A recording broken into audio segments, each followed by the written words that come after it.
121편을 함께 펴보시겠습니다. 구약성경 897페이지입니다.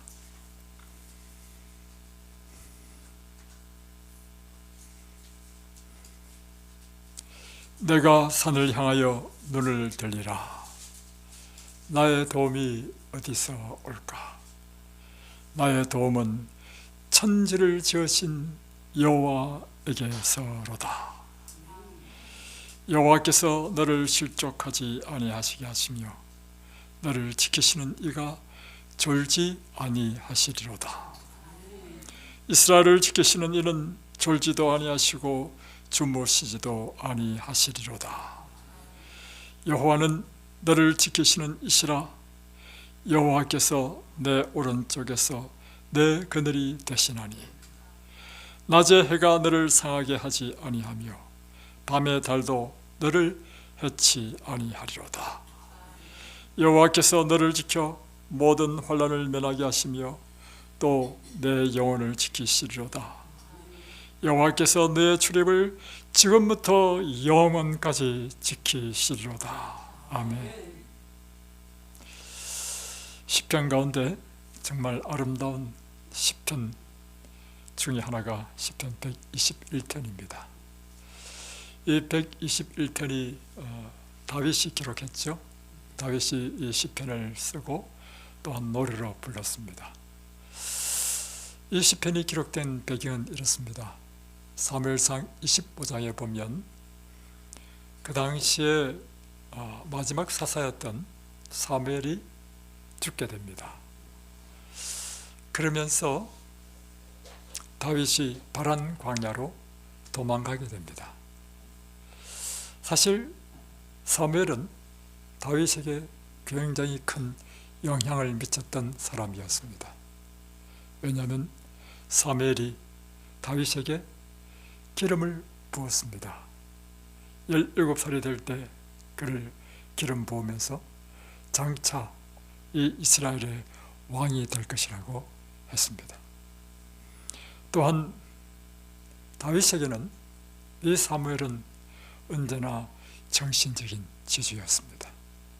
신앙의 영적 아버지였습니다. 그의 마음의 지지주였습니다. 그리고 그의 인생을 언제나 밝혀주는 등불 같은 존재였습니다. 그런데 사무엘이 죽게 되었을 때 다윗은 그를 지켜주던 지지대가 무너졌고 등불이 꺼진 것입니다. 그리고는 그가 함께 그의 장례식장에서 슬피 울며 애도를 표현해야 됐지만 그 당시 사울이 끊임없이 다윗을 추격하며 죽이려 했기 때문에 다윗은 그의 장례식에 참석하지 못했고 오히려 사울로 하여금 그의 악한 행동을 억제하던 마지막 이 버팀목이었던 사무엘이 돌아가심으로 인하여 사울은 더욱더 광분해서 다윗을 추격할 것이기 때문입니다. 그래서 다윗은 급하게 바란 광야로 피신합니다. 그리고 이 바란 광야에서 유명한 시편 120편과 121편을 지었습니다. 그에게는 산과 같은 그가 무너졌습니다. 내가 산을 향하여 눈을 들리라. 나의 도움이 어디서 올고. 그가 인간적으로 의지하고 지지했던 사무엘이 죽었을 때 그의 마음은 이제 나는 누구를 의지하며 산단 말인가. 그럴 때 그는 이렇게 고백합니다. 나의 도움은 오직 천지를 지으신 여호와에게서로다. 여러분, 우리 인생의 수많은 경험 가운데서도 다윗처럼 시련과 고난을 당할 때 우리가 그 시련과 고난을 능히 이기고 버텨나가기 위하여 우리가 의지해야 될 분은 누구이십니까? 오직 하나님 아닙니까? 성경은 참 우리 인생의 이야기로 기록되어 있습니다. 성경이 우리에게 참 정말 보배로운 책인 이유는 무엇인가 하면, 거룩하신 하나님이 우리와 동떨어지신 분이 아니라 우리 인생에게 임하셔서 우리 인생의 희로애락과 함께 하시고 우리의 시련과 고난 가운데 그분이 도우시는 모습을 우리에게 보여주기 때문에 성경은 우리에게 참 고귀하고, 하나님은 거룩하신 분이시지만 멀리 계신 분이 아니고 언제나 우리와 가까이 계시고 우리를 도우시는 하나님이 되시기 때문에 이 성경은 참 귀한 것입니다. 그래서 성경 가운데, 성경은 다 역사잖아요, 그죠? 이스라엘 백성의 역사를 통해서 수많은 사람들이 인생을 살면서 당했던 시련과 고난의 이야기를 우리에게 들려주고, 그 시련과 고난 가운데 그들이 어떻게 그 시련과 고난을 이겨나갔는지 그 이야기를 우리에게 들려주므로 오늘 환난과 시련이 맞는 우리 인생에서 큰 힘이 되고 용기가 되며 인생의 지지가 되지 않습니까? 네, 그렇습니다. 이 성경 가운데 있는 모든 인물들은요, 우리와 똑같은 인생을 살았습니다. 그러므로 이 성경은 곧 옛날 책이 아니라 오늘 우리 인생의 이야기입니다. 우리 인생이 당면하는 그 인생의 경험들이 성경에 다 기록되어 있어요. 그리고 이런 경우에 그들이 어떻게 승리하고 어떻게 이겨나갔는지 우리는 이 성경을 통해서 배우고 또 교훈을 얻고 또 도움을 받는다는 것입니다. 특별히 이와 같이 정말 산이 무너지고 마치 멸망할 것 같은 그런 위기와 상황을 맞이한 참 많이 있지만 그 중에 한 대표적인 인물을 제가 여러분에게 소개하고자 합니다. 그분이 히스기야 왕이었습니다. 열왕기하 18장을 한번 펴보십시오.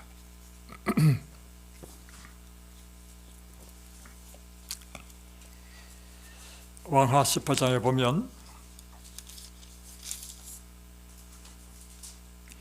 히스기야 왕이 굉장한 정말 그의 인생과 그가 다스리는 나라 전체가 멸망할 수밖에 없는 그런 위기를 당하는 이야기가 나옵니다. 18장 13절에 있는 말씀 보십시오. 히스기야 왕 제14년에 아수르의 왕 사네립이 올라와서 유다 모든 견고한 성읍들을 쳐서 점령하며, 히스기야 왕 14년 때의 이 중동의 상황은 이랬습니다. 중동에서 가장 강력한 나라는 아시리아였습니다. 이 아시리아가 세력을 펼쳐나가면서 중동 지역의 여러 나라들을 하나씩 점령해 나갔습니다.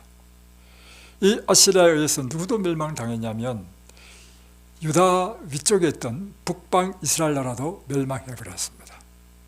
그리고는 이 아시리아가 이제는 남방을 치러 왔다는 것입니다. 남방 유다를 치러 온 것입니다. 이때가 바로 히스기야 왕 14년째 일이었다는 것입니다. 유다의 왕 히스기야가 라기스로 사람을 보내어 아수르 왕에게 이르되 내가 범죄하였나이다. 나를 떠나 돌아가소서. 왕이 내게 지우시는 것을 내가 당하리이다. 그러니까 히스기야 왕이 여기서는 전쟁으로는 이 강력한 아시리아 나라를 대적할 수 없었습니다. 그러니 그가 사절단을 보냈습니다. 왕이시여, 우리를 살려달라는 것이죠. 그리고 당신이 지우는 어떤 조공도 우리가 바치겠습니다. 그러니까 아시리아 왕이 이 사절단에게 조공을 바치라고 이렇게 합니다. 은 300달란트와 금 30달란트를 정하여 유다 왕 히스기야에게 내게 한지라. 그래, 그러면 은 300달란트, 은 30달란트를 내게 바쳐. 네, 여러분, 은 300달란트 하니까 이게 좀 감이 안 오죠. 은 30달란트니까 감이 안 오죠. 이걸 제가 현대 무게와 금액으로 한번 환산을 해봤습니다. 1달란트는 오늘날 약 34.2kg 정도가 되리라고 이제 성경학자들은 이야기합니다. 그러니까 300달란트 곱하기 34.2kg을 계산하니까 얼마나 나오냐면 은은 1260kg, 은이 10토요 10토. 금은 1026kg, 금이 1톤이에요. 그러면 이것이 도매시장으로 이제 금과 은을 거래하는 도매시장의 가격을 오늘 확인해 봤습니다. 확인해 보니까 은 1kg에는 140만 5,700원. 이것도 이제 국제 도매가입니다. 한국이 아니고 전 세계적인 대표적인 미국의 도매가를 했습니다. 다음에 금은 1kg에 8,915,300원이었습니다. 엄청 비싸죠. 그러니까 은 300달란트는 144억 원이 나오고 금 30달란트는 913억 원이 나옵니다. 합쳐보니까 1,057억 원이에요. 와, 엄청난 것을 요구했죠. 그리고 금 1톤을 어떻게 모읍니까? 또 은을 10톤을 어떻게 그걸 모읍니까? 그래서 15절에 보면 히스기야가 이에 이 조공을 바치기 위하여 여호와의 성전과 왕궁 곳간에 있는 은을 다 주었다. 그러니까 보십시오. 그때 유다왕 히스기야가 여호와의 성전 문의 금과 성전 문에 금을 입혀줬는데 금을 다 벗겼습니다. 자기가 모든 기둥에 입힌 금을 벗겨 성전의 기둥마다 금을 입혔는데 그 금 입힌 금을 다 벗겼습니다. 그래가지고 금이란 금은 다 모아가지고 아수르 왕에게 갖다 줬고, 또 15절 히스기야가 이에 여호와의 성전과 왕궁 곳간에 있는 은을 다 주었다. 자, 이렇게 다 주면 아시라 왕이 어떻게 해야 됩니까? 약속을 지켜야죠. 그런데 금과 은은 받고 그럼에도 불구하고 계속해서 진격해 오는 것입니다. 와, 세상에 나쁜 놈이죠. 그래가지고는 이 파죽지세로 유다 나라의 모든 견고한 성읍들이 다 점령당하고 드디어 어디까지 왔냐면 마지막 보루인 예루살렘 성까지 왔습니다. 그리고 예루살렘 성 앞에서 이제 이 사네립 왕이 이 유다를 치려고 보낸 장군이 랍사게였습니다. 이 랍사게가 이제 성전에 사람들, 백성들이 쭉 서가지고 지켜보는 거예요. 마음엔 두려움도 있고 어떻게 하나 해가지고 백성들이 그 성전 성의 그 위에서 이제 이 쳐들어온 아시라군을 볼 거 아닙니까? 그 상태에서 랍사게가 그 모든 백성이 들을 수 있도록 유다 말로 말하는 것입니다. 너는 히스기야 왕의 말을 듣지 말라. 너희가 섬기는 여호와 너희를 구원해 줄 수 없다. 봐라, 지금 이제까지 우리 손에 구원받은 어떤 이방의 신들이 있었느냐? 모압도 멸망했다. 암몬도 멸망했다. 애굽의 신조차도 멸망했다. 그러면서 이제 어떻게 이야기하냐면, 자, 그런데 이 랍사게가요 아주 참난된 말을 했습니다. 들어보십시오. 33절에 보면 민족의 신들 중에 어느 한 신이 그의 땅을 아수르 왕의 손에서 건진 자가 있느냐? 하맛과 아르바샤 신들이 어디 있으며 스발와임과 헤나와 아와의 신들이 어디 있느냐? 그들이 사마리아를 내 손에 건졌느냐? 민족의 모든 신들 중에 누가 그의 땅을 내 손에서 건졌기에 여호와가 예루살렘을 내 손에서 건지겠다 하느냐? 이 말이죠. 그러니까 이 말을 들은 히스기야 왕이 정말 얼마나 괴롭겠습니까? 37절 이에 hil기야의 아들로서 왕국 내 책임자인 엘리야김과 서기관 셈나와 아삽의 아들 사관 요아가 옷을 찢고 히스기야에 나아가서 랍사게의 말을 전하니라. 그래서 이제 19절 보십시오. 히스기야 왕이 듣고 그 옷을 찢습니다. 굵은 배를 두르고 여호와의 전에 들어가가지고 그가 하나님께 간구합니다. 간구하니까 보세요. 그러면서 이제 아모스 아들 선지자 이사야에게 보냅니다. 하나님의 기별이 어떤 것이냐 하니까 이 이사야가 6절로부터 응답을 합니다. 이사야가 그들에게 이르되 너희는 너희 주에게 이렇게 말하라. 여호와의 말씀이 너는 아수르 왕의 신복에 들은 바 나를 모욕하는 말 때문에 두려워하지 말라. 내가 한 영을 그의 속에 두어 그로 소문을 듣고 그의 본국으로 돌아가게 할 것이다. 그리고 그의 본국에서 그에게 칼로 죽게 하리라 하셨느니라. 그런데 이제 이런 확답을 받았단 말이에요. 그런데 이 랍사기가 다시금 또 이제 합니다. 이번에 이제 편지를 써서 보냅니다. 그러니까 14절, 히스기야가 사자의 손에서 편지를 받아보고 여호와의 성전에 올라가서 히스기야가 그 편지를 요 앞에 쫙 펼쳤습니다. 하나님, 이 랍사기가 이렇게 하나님을 모독했습니다. 이 백성을 구해 주십시오. 그 앞에서 히스기야가 기도하여 이르되 그룹들 위에 계신 이스라엘의 하나님 여호와여, 주는 천하 만국의 홀로 하나님이시라. 주께서 천지를 만드셨나이다. 여호와여, 귀를 기울여 들으소서. 여호와여, 눈을 떼서 보시옵소서.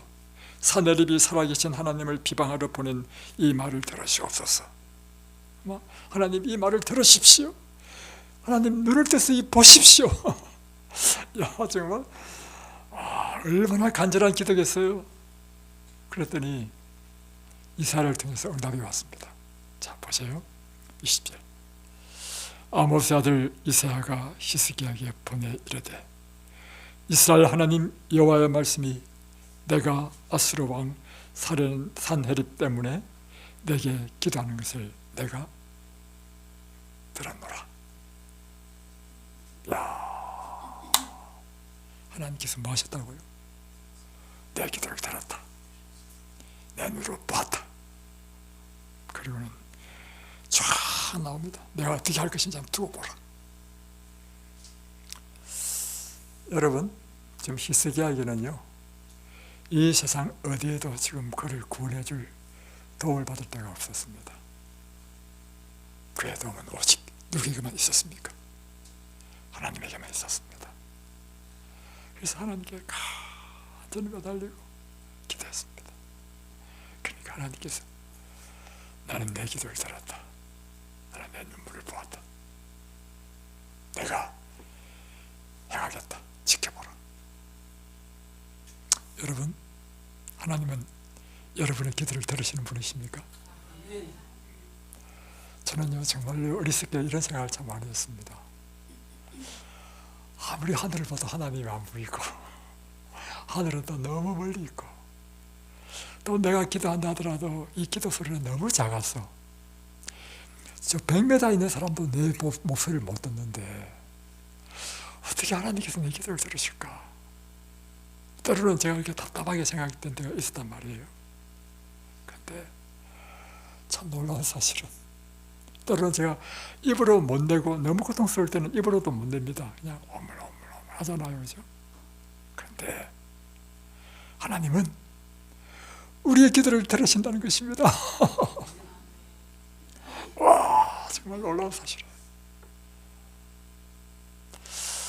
저는 정말 하나님이 우리의 기도를 들으시고 우리의 지금 현재 처지와 형편을 주님께서 눈으로 우리를 보고 계신다. 우리는 결코 내버려진 고아가 아니다. 여러분, 우리 자녀 키워봤죠? 자녀 어릴 때, 특별히 이제 꼬물꼬물 키워갈 때 얼마나 위험한 때입니까? 또 옛날에는 무엇이냐면 저 거실이 있으면 밑에 그 신발 벗고 올라오는 게 이게 높았어요. 요즘은 이제 아파트가 정말 편편하잖아요, 그죠? 옛날에 이렇게 했었어요. 그래가지고 우리가 이제 보행기 할 때 줄을 딱 매가지고 요 이상 못 가도록 했잖아요, 그죠? 다 경험 있으시네. 그런데 이제 보행기 안 탈 때는 우리 눈이 누구를 떠나지 못합니까? 우리 애를 떠나지 못해. 왜냐하면 저 떨어지면 안 되니까. 아, 그렇다. 우리 하나님이 여러분을 보시는 것도 어떻게 보시느냐면 그런 심정으로 여러분의 모습을 지켜보고 있다는 것입니다. 여러분, 그러니까 여러분, 하나님이 여러분을 그렇게 돌보신다는 사실 기억하십시오. 그랬더니 하나님께서 어떻게 하셨느냐. 35절 보겠습니다. 19장 35절. 이 밤에 여호와의 사자가 나와서 아수르 진영에서 군사 18만 5천 명을 친지라. 아침에 일찍이 일어나 보니 다 송장이 되었더라. 한날 밤에 하나님께서 천사를 보내서 어떻게 했어요? 아수르 군사 18만 5천 명을 쳐 죽였습니다.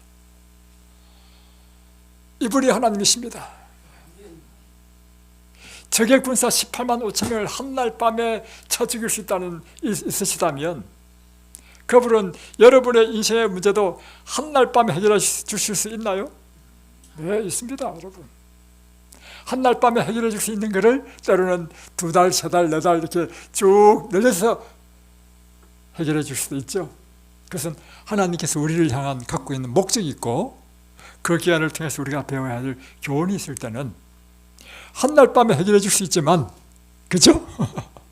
그분이 당신의 뜻과 목적에 의해서 이렇게 하실 수 있다는 것입니다.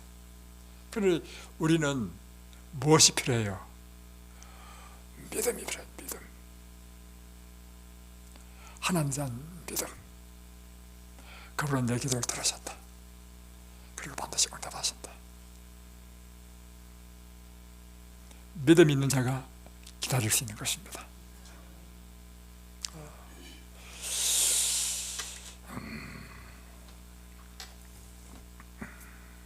정말 우리의 도움은 하나님께서 오죠. 우리 가족이 저녁이면 이제 하루 일과를 다 마치면 모여서 이런저런 이야기를 합니다. 주로 이제 우리 환우분들 상태가 어떤지, 그리고 우리가 기도를 하죠. 어제도 우리 봉사자들이 다 함께 모여서 기도를 했습니다. 그런데 제가 너무 감동적인 이야기를 들어가지고 제가 여러분에게 꼭 좀 이야기하고 싶습니다. 무엇인가 하면 우리 중에 한 자매가 어느 날 양쪽 어깨에요 통증이 딱 오는데 너무 아픈 거예요. 그래서 그날 밤에 잠을 못 주무셨대. 그래가지고 이분이 하나님께 간절히 정말 간절히 기도하셨다. 기도했더니요 그 통증이 없었대. 와, 얼마나 제가 감동받았는지. 그래서 지난번에 제가 말씀드렸죠. 뭐냐면 가려법은 기별 2권에 보면 이런 말씀이 있습니다. 우리가 기도를 할 때 2가지 기도가 있다는 것입니다. 어떤 기도는 그 기도가 몽롱하고 어둡고 그래서 기도가 올라가다가 떨어져 버린다. 어떤 기도는요 마치 빛처럼 다이아몬드 입자처럼요 반짝반짝 빛이 난다. 빛이 나는 것이 하늘로 쫙 올라간다. 어떤 사람의 기도는 쫙 올라가가지고 예수님께서 그 기도를 기쁘게 받으신다. 받고는 그 기도를 하나님께 올려보내신다. 그랬더니 하늘에서 빛이 쫙 내려오면서요 그 의사도 포기해버린 그 환자가요 그 즉시로 바로 나았다는 거예요. 이야, 여러분 우리의 기도가 그런 것입니다. 하늘이 아무리 멀지만요 우리 기도가 하늘까지 간다는 것입니다. 그리고 더 감동적인 이야기를 또 들었습니다. 무엇이냐면 제가 사실은 보니까 사람마다 다 성격도 다르고 그렇잖아요. 어떤 사람은 강한 사람, 우리 언녀씨 같은 경우에는 몸집은 작아도요 마음은 강한 사람이야. 딱 보면 보이잖아요.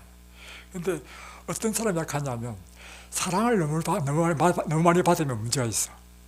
사랑을 너무 많이 받는 사람은 다 연약해. 연약한 사람 딱 눈에 보이잖아. 누구라 제가 말을 안 하겠습니다. 그래서 이제 이분은 또 남편이 계시니까 내가 남편한테 문자 보냈습니다. 이제 그쪽에서 먼저 문자 와가지고 선생님 자, 보니까 사모님이 좀 외로워 보이십니다. 시간 있으시면 오셔서 한 일주일 동안 같이 있으시라고 이렇게 문자 보냈단 말이에요. 그러니까 예, 저 그러면 한번 기획해 보겠습니다 했단 말이에요. 근데 나중에 그 다음 이야기는 저체를 통해서 들었습니다. 저체가 이제 그분과 이야기를 하면서 들은 이야기를 저한테 전해 주는데, 그래서 이제 그 남편이 울산에 계시니까 얼마나 거리가 멉니까? 그러니까 오기도 쉽지 않아. 문자를 보냈어, 자기 부인한테. 야, 너 외롭나? 경상도 사람이야. 너 많이 외롭나? 내가 가서 자주 가. 그러니까 이분이 정말로 외로웠대요. 왜냐하면 거리가 너무 멀고 외로웠는데 이곳에서 계속 계시면서 제가 볼 때는 그런 것 같습니다.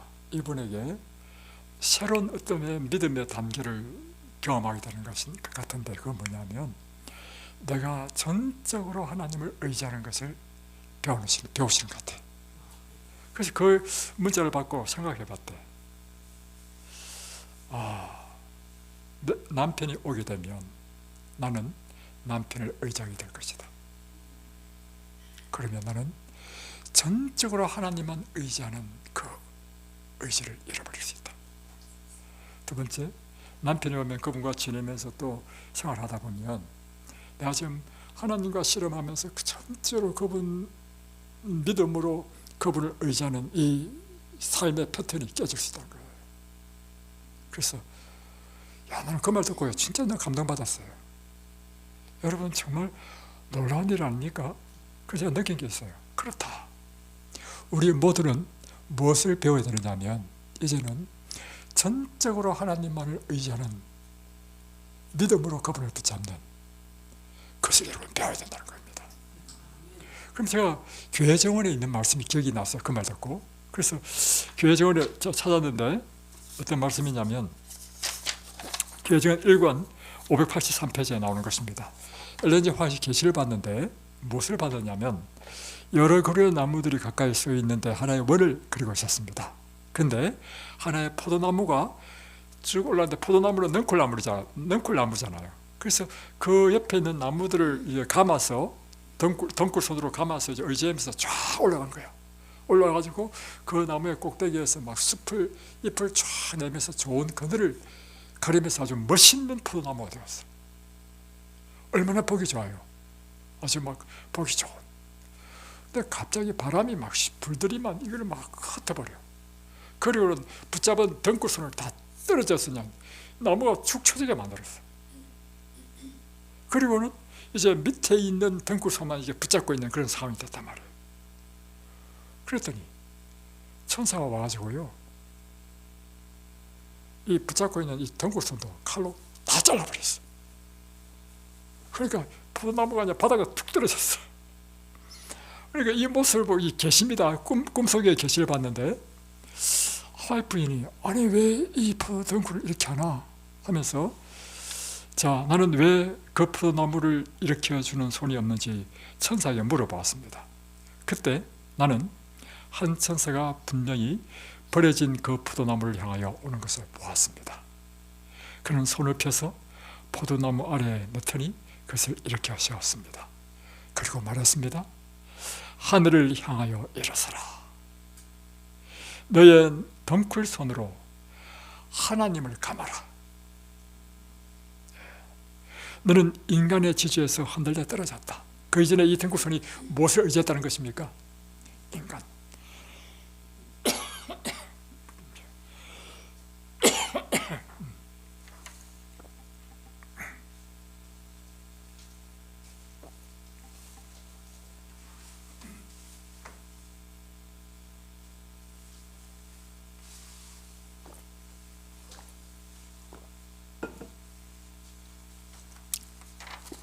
그러면서 이 천사가 말합니다.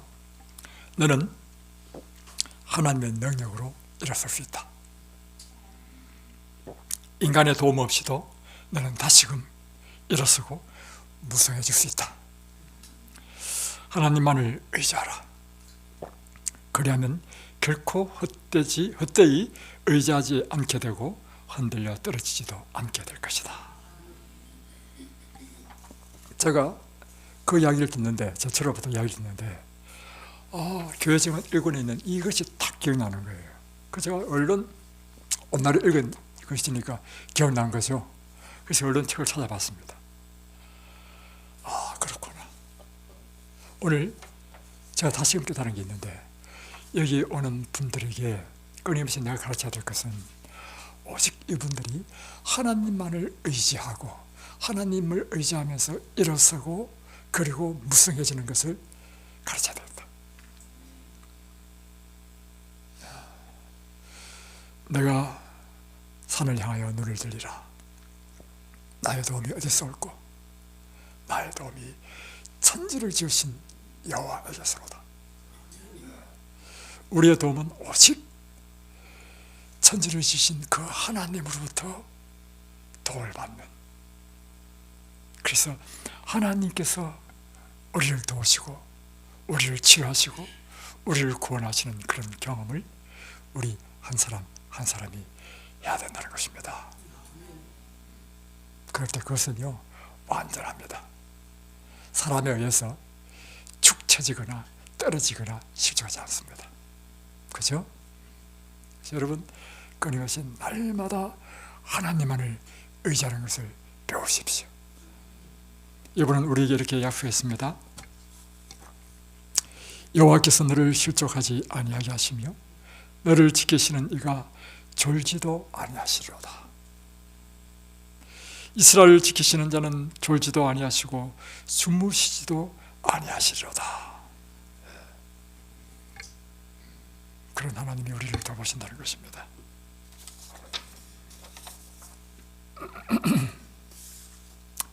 저 역시 인생을 살아가면서 참 많은 어려움을 겪었습니다. 그럴 때마다 저는 그 어려움을 겪고 그것으로부터 구원받는 경험을 통하여 제가 계속해서 배워온 것은 무엇인가 하면 오직 하나님만을 의지하는 것을 배우게 되었습니다. 때로는 우리 자녀로 인하여 또 때로는 경제적인 문제로 이런 어려움을 당했을 때 이건 이 세상 사람들이 도와줄 수 있는 게 아니라 성경에 보십시오. 방백을 의지하지 말라, 인생을 의지하지 말라 나오죠. 오직 하나님만 의지하라. 하나님만 의지하는 게 뭐예요? 히스기야가 한 것처럼 하나님 그분께 간절히 구하는 거죠. 그랬더니요 제가 경험하는 것인데요, 이 방법이 없어. 하나님께 간절히 기도하고 날마다 기도했더니 지난번에는 법을 바꿨다 했죠. 이번에 또 다른 경우인데요, 이번에 기도하는데요 앞에 예수님의 십자가가 딱 보이는 거예요. 내 머릿속에, 눈으로 본 게 아닙니다. 눈으로 이상 본 게 아니고 제 머릿속에 십자가가 딱 떠오르는 거예요. 제 머릿속에 떠오르는 십자가는 어떤 것이냐면 그 십자가에 새카맣게 타버린 예수님의 모습을 보게 된 것입니다. 그러면서 나는 지금 IMF를 맞아가지고 어려움을 겪어가지고 이 경제적인 문제를 위해서 기도했는데 하나님께서 제게 보여준 것은요 새까맣게 탄 십자가에 매달린 당신의 모습을 보여줬습니다. 그때 딱 깨달은 게 있어요. 내 인생의 가장 큰 문제는 죄의 문제구나.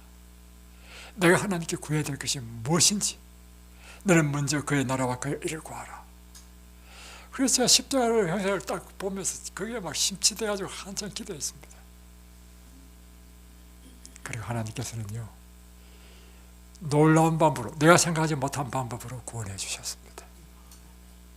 그뿐만입니까?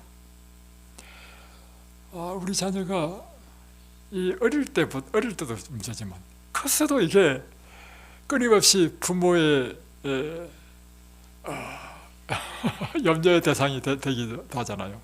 그러니까 우리의 가장 큰 기쁨을 주는 게 자녀입니다. 그런데 또 반대로요, 이건 해결할 수 없는 큰 숙제를 주고 어려움을 주는 것도 자녀입니다. 저에게 그런 문제가 생겼어요. 이거 도대체 어떻게 하지? 방법이 없어. 일이 꼬이기 시작하니까요 이렇게도 꼬이고 저렇게도 꼬이더구만. 참 정말 그렇죠? 느끼게 있어. 우리 인생은 우리 뜻대로 안 된다는 것입니다. 이게 농사를 지어도요. 제가 이번에 가을에 제 구상이 이거였죠. 뭐냐면 메밀을 쫙 심어가지고 꽃을 예쁘게 다 구경시키고 다음에 가을에는 그 수확 쫙 해가지고 돈도 벌고 이게 제 계획이었어요. 그런데 메밀을 딱 심었더니 그때부터 막 폭우가 내리기 시작하는데 약간 비가 아니라 폭우가 몇 날 며칠 오버리는 거야. 그러니까 메밀씨가 다 떠들어가 버렸어. 지금 보세요. 메밀을 수확도 못해요. 왜냐하면 메밀 덤성덤성 나와가지고 이것을 수확하는 비용이요. 그 수확해가지고 씨를 파는, 그 메밀을 파는 금액보다 더 많아. 그걸 어떻게 수확합니까? 느낀 게 있어요. 아, 우리 인생이란 뜻대로 되는 게 하나도 없다. 여러분, 우리는요, 전적으로 누구한테, 우리의 인생은 전적으로 누구한테 달렸습니까? 하나님께 달렸어요. 그래, 그렇습니까? 메밀은 괜찮습니다. 메밀 그 수확 못하면 어때요? 근데 더 큰 문제는 우리 자녀는 그런 문제가 아니야.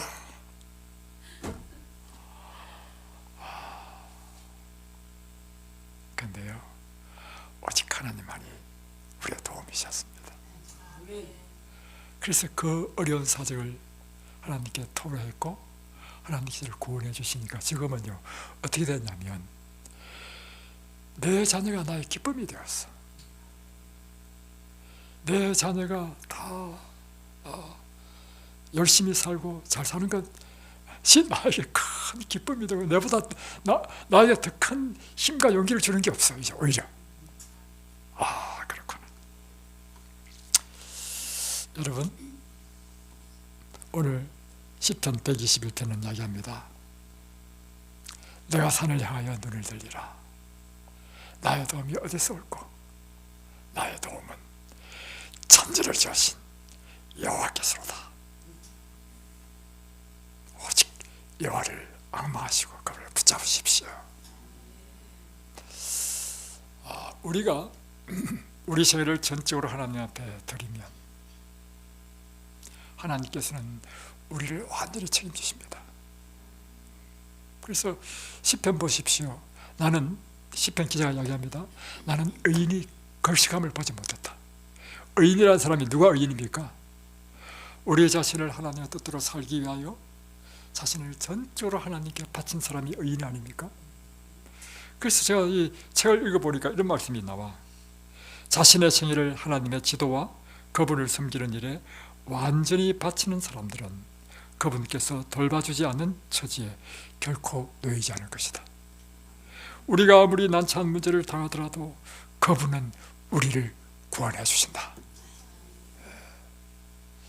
여러분, 이제 우리의 도움이 누구에게서 온다고요?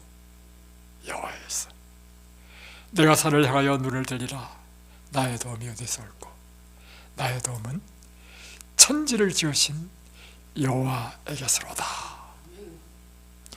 여호와께서 너를 실족하지 아니하게 하시며 너를 지키시는 네가 졸지도 아니하시리로다. 7절로 넘어갑니다. 여호와께서 너를 지켜 모든 환난을 면하게 하시며 또 내 영혼을 지키시리로다. 8절, 여호와께서 너의 출입을 지금부터 영원까지 지키시리라. 오늘 이 귀한 축복의 말씀이 저와 여러분의 귀한 약속의 말씀이 되기를 주의 이름으로 축복합니다. 기도하겠습니다.